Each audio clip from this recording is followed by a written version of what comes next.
Hi, welcome to Math Classes. Today let's solve questions 4 and 5 in exercise 1.1 chapter Real Numbers of class 10 NCERT Maths.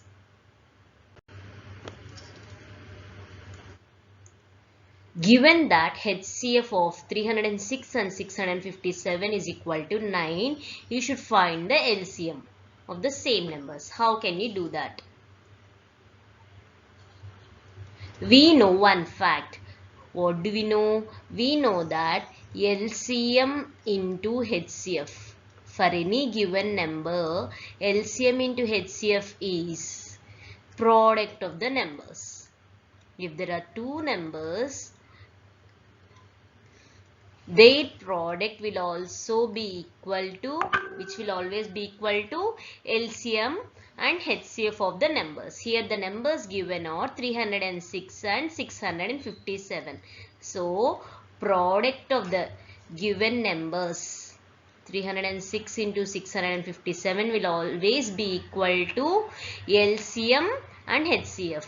You need to know LCM of 306 and 657.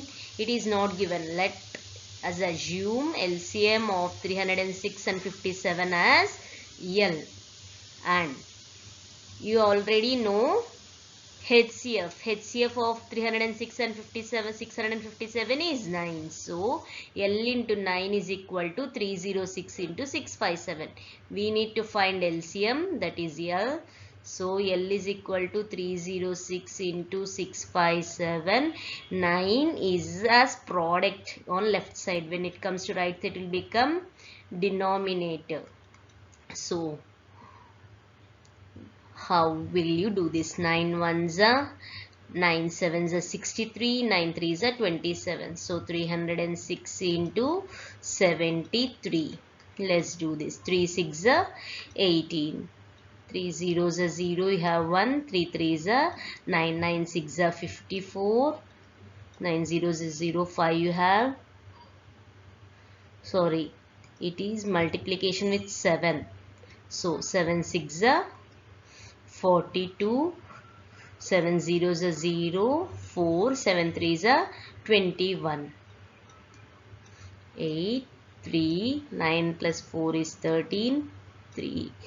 You have 1 plus 1 as 2, 2. So the answer is 223338. 22,338 is the answer. So you got LCM of 306 and 657 as 22,338. What should you remember? You should remember that LCM into HCF is equal to product of the numbers. Next question. Check whether 6 power n can end with digit 0 for any natural number n. Any natural number n. That means 6 power 1, 6 power 2, 6 power 3, 6 power 100. Consider any natural number in place of n. We should see whether this will end with 0. Okay, if you do randomly, 6 power 1 is 6, it is not ending with 0. 6 square 36, it is not ending with 0. So 6 cube 216, it is not ending with 0. But we can't check for all the powers of n, right? So let's see another way. They are telling ending, will the answer end with 0? Let's take some numbers, 10, 100. Let's check this. 10 can be expressed as 2 into 5. How can you express 10 as a product of prime factors? 2 5s are 10. So 2 into 5. 100. How can you express as product of prime factors?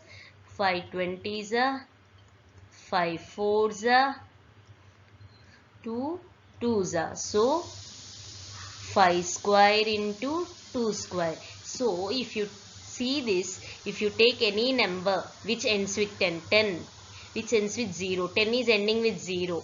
If you express it as product of prime factors, you got prime factors as 2 and 5.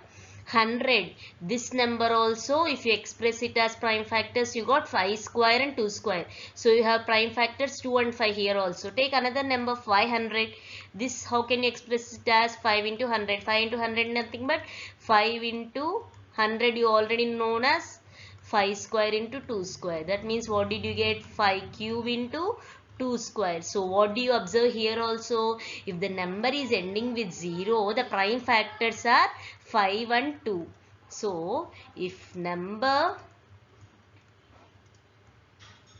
ends with 0,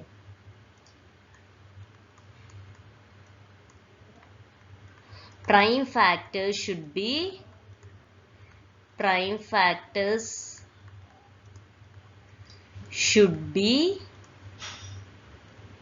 two numbers. What are those? 2 and 5. Only if the prime factors are 2 and 5, then only number ends with 0. Here they are telling you should check whether 6 power n ends with 0 or not. So 6 power n. Leave the power. Express 6 as product of prime factors. You can express as 2 into 3 power n. See, if you observe the product of prime factors, what are the prime factors you have? 2 and 3.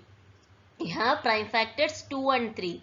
But if the number should end with 0, 10, 100, 500. If you observe in these three cases, you got what? Prime factors 2 and 5. So 2 should be one prime factor, 5 should be one prime factor. Here in 6, you don't have 5 as a prime factor. 5 is not the prime factor here. Not the prime factor here. So we can declare that 6 power n does not end with 0. Hence 6 power n does not end with 0. If the number should end with 0, its prime factors should be 2 and 5. For 6 power n, if you check, the prime factors are 2 and 3. 5 is not the prime factor. So you cannot tell that 6 power n ends with 0. 6 power n will never end with 0. Thank you for watching the video. Like, share and subscribe.